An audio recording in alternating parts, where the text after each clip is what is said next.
दोस्तों, जिम्बाब्वे के खिलाफ टी20 सीरीज खत्म होते ही भारतीय क्रिकेट में एक बार फिर बड़ी हलचल देखने को मिली। सीरीज समाप्त होने के कुछ ही समय बाद बीसीसीआई ने वेस्टइंडीज के खिलाफ होने वाली 5 मैचों की टी20 सीरीज के लिए भारतीय टीम का ऐलान कर दिया। टीम की घोषणा होते ही क्रिकेट फैंस के बीच चर्चाओं का दौर शुरू हो गया, क्योंकि इस बार स्क्वाड में अनुभव, युवा जोश, आक्रामक बल्लेबाजी, ऑलराउंड विकल्प और मजबूत गेंदबाजी का ऐसा मिश्रण दिखाई दे रहा है जिसने आने वाली सीरीज को बेहद रोमांचक बना दिया है। भारतीय टीम अब सिर्फ एक सीरीज जीतने की तैयारी नहीं कर रही, बल्कि आने वाले बड़े टूर्नामेंटों को ध्यान में रखते हुए एक ऐसी टीम तैयार करने की कोशिश कर रही है जो लंबे समय तक दुनिया की सबसे मजबूत टी20 टीमों में शामिल रह सके। जिम्बाब्वे दौरे ने भारतीय टीम को कई सकारात्मक संकेत दिए। कुछ खिलाड़ियों ने अपने प्रदर्शन से चयनकर्ताओं का भरोसा जीता, वहीं कुछ युवा खिलाड़ियों ने यह साबित किया कि बड़े मंच पर मौका मिलने के बाद वे दबाव में भी अपनी प्रतिभा दिखा सकते हैं। लेकिन वेस्टइंडीज के खिलाफ चुनौती बिल्कुल अलग होगी। कैरेबियाई टीम अपनी विस्फोटक बल्लेबाजी, आक्रामक सोच और मुश्किल परिस्थितियों में भी मैच का रुख बदल देने की क्षमता के लिए जानी जाती है। ऐसे में भारतीय टीम को हर मुकाबले में अपनी रणनीति बेहद सोच समझकर बनानी होगी। इस बार चयनकर्ताओं ने केवल रन और विकेट के आंकड़ों को ही आधार नहीं बनाया, बल्कि खिलाड़ियों की फिटनेस, फील्डिंग, मानसिक मजबूती, दबाव में प्रदर्शन करने की क्षमता और टीम कॉम्बिनेशन को भी बराबर महत्व दिया है। यही कारण है कि इस स्क्वाड में आपको ऐसे खिलाड़ी दिखाई दे रहे हैं जो अलग अलग परिस्थितियों में टीम के लिए उपयोगी साबित हो सकते हैं। आधुनिक टी20 क्रिकेट में केवल बड़े नाम होना काफी नहीं है। मैदान पर सही समय पर सही फैसला लेना, दबाव में शांत रहना और टीम की जरूरत के अनुसार अपनी भूमिका बदलना उतना ही महत्वपूर्ण है। यही सोच इस भारतीय टीम में दिखाई देती है।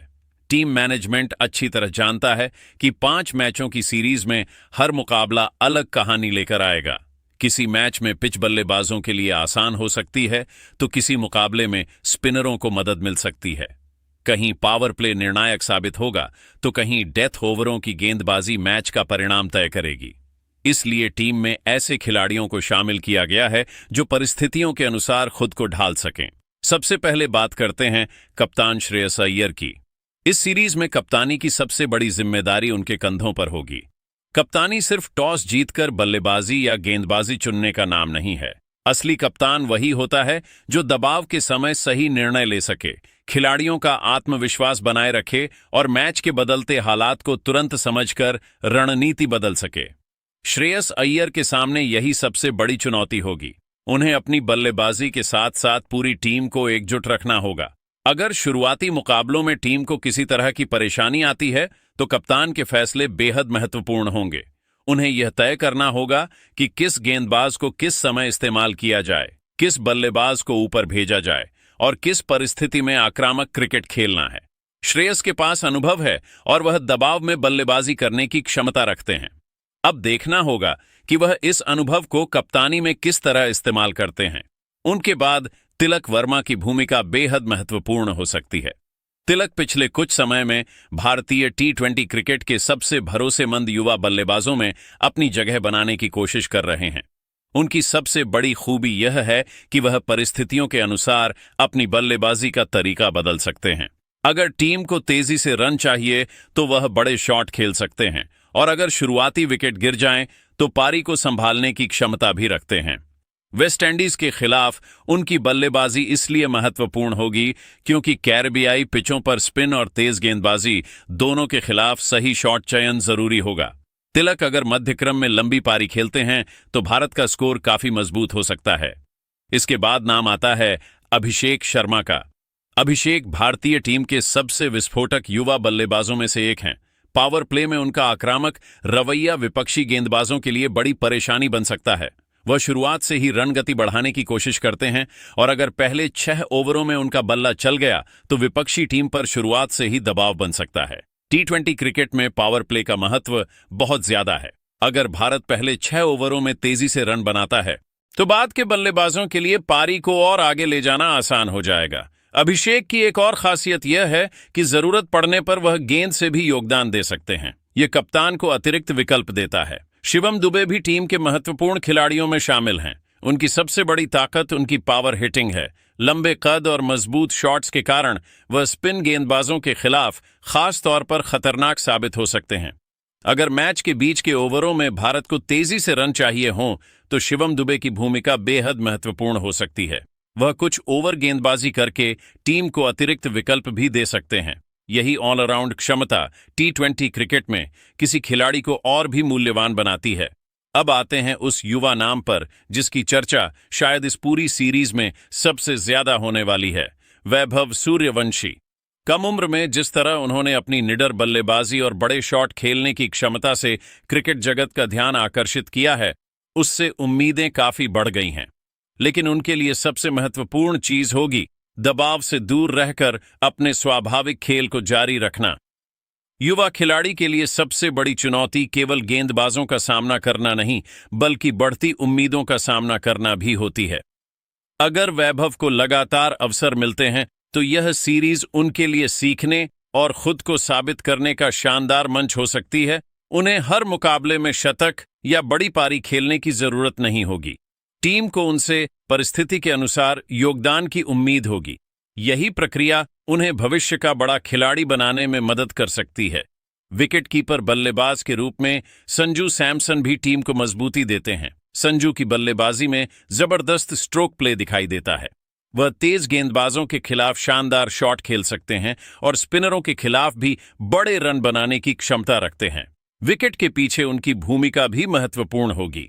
टी20 मैचों में एक विकेटकीपर को केवल कैच पकड़ने तक सीमित नहीं रहना पड़ता। गेंदबाजों को सलाह देना, बल्लेबाजों की कमजोरी पहचानना और कप्तान के साथ लगातार बातचीत करना भी उनकी जिम्मेदारी होती है। संजू के पास अनुभव है और वह दबाव के समय मैच को खत्म करने की क्षमता रखते हैं। ईशान किशन भी इस स्क्वाड में आक्रामक बल्लेबाजी का विकल्प देते हैं। बाएं हाथ के बल्लेबाज होने के कारण वह विपक्षी टीम के गेंदबाजी संयोजन को अलग तरह से चुनौती दे सकते हैं। उनकी शुरुआत अगर तेज होती है तो भारत को पावर प्ले में बड़ा फायदा मिल सकता है। ईशान का स्वाभाविक खेल आक्रामक है और वह गेंदबाजों पर शुरुआत से दबाव डालना पसंद करते हैं। ऐसे में टीम मैनेजमेंट के पास बल्लेबाजी क्रम को लेकर कई विकल्प मौजूद रहेंगे। विकेटकीपर के रूप में भी उनके पास अनुभव है, इसलिए टीम परिस्थिति के अनुसार उनका उपयोग कर सकती है। अब बात करते हैं ऑलराउंड विभाग की। अक्षर पटेल भारतीय टीम के सबसे भरोसेमंद ऑलराउंडरों में से एक हैं। उनकी स्पिन गेंदबाजी बीच के ओवरों में रन रोकने के साथ साथ विकेट निकालने में भी मदद करती है। इसके अलावा उनकी बल्लेबाजी टीम को निचले क्रम में मजबूती देती है। उनकी फील्डिंग भी बेहद उपयोगी है। टी20 क्रिकेट में ऐसा खिलाड़ी कप्तान के लिए बहुत बड़ा हथियार होता है, जो गेंद, बल्ले और फील्डिंग तीनों विभागों में योगदान दे सके।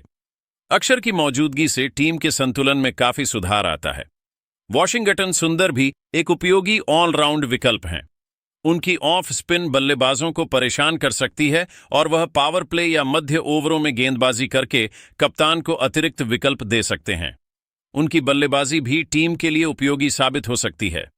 अगर भारत शुरुआती ओवरों में कुछ विकेट खो देता है और निचले क्रम से रन चाहिए होते हैं तो सुंदर जिम्मेदारी निभा सकते हैं। अब बात उस गेंदबाज की जिसके नाम से दुनिया भर के बल्लेबाज सावधान रहते हैं, जसप्रीत बुमराह।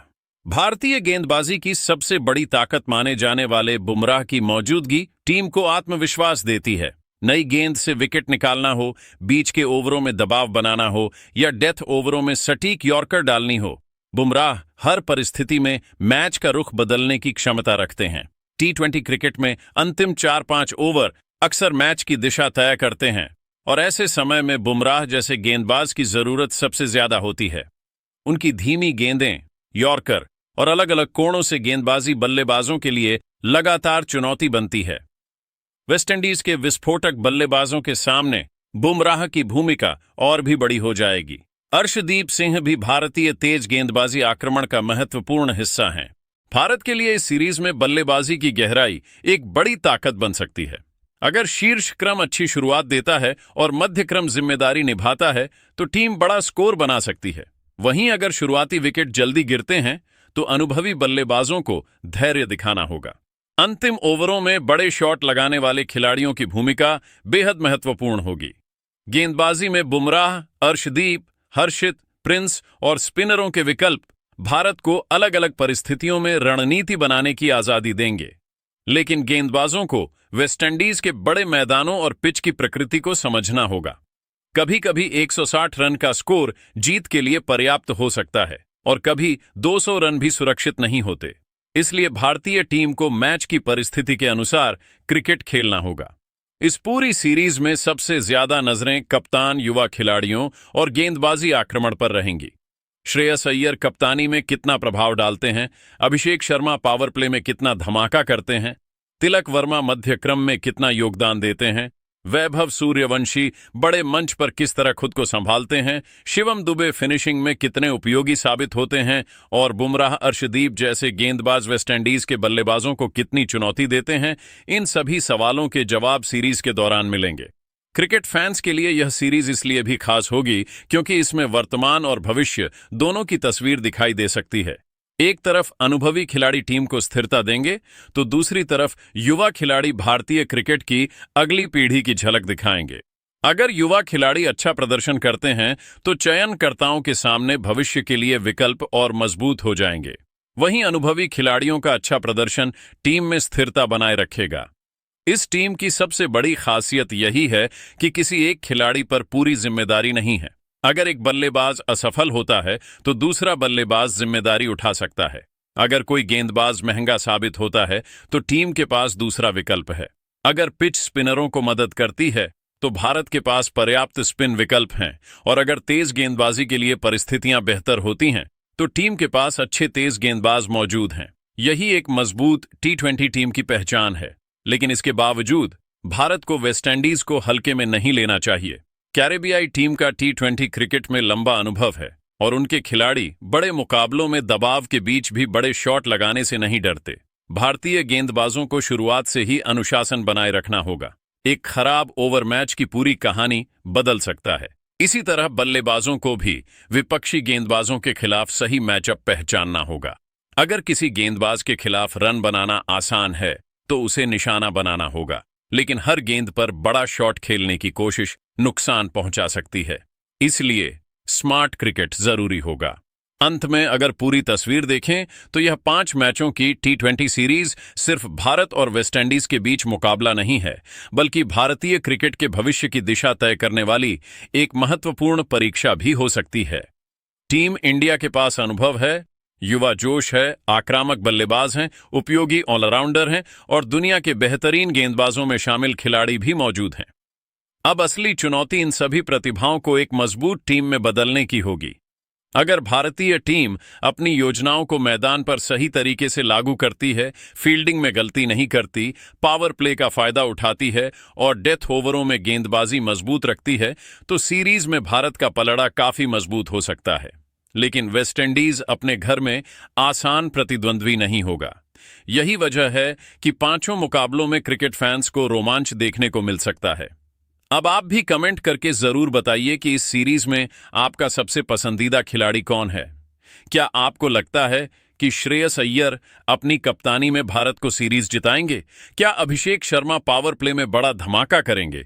क्या तिलक वर्मा मध्यक्रम की जिम्मेदारी संभालेंगे? क्या वैभव सूर्यवंशी अपनी बल्लेबाजी से एक बार फिर सभी को चौंका देंगे? क्या बुमराह और अर्शदीप वेस्टइंडीज के विस्फोटक बल्लेबाजों पर लगाम लगा पाएंगे? और सबसे बड़ा सवाल, 5 मैचों की यह T20 सीरीज आखिर कौन सी टीम जीतेगी? अपनी भविष्यवाणी कमेंट बॉक्स में जरूर लिखिए। आपकी राय हमारे लिए बेहद महत्वपूर्ण है। अगर आपको भारतीय क्रिकेट से जुड़ी ऐसी ही जानकारी, टीम अपडेट, खिलाड़ियों की कहानियां, मैच प्रीव्यू, संभावित प्लेइंग 11 देखना हो तो सब्सक्राइब कर लो अभी।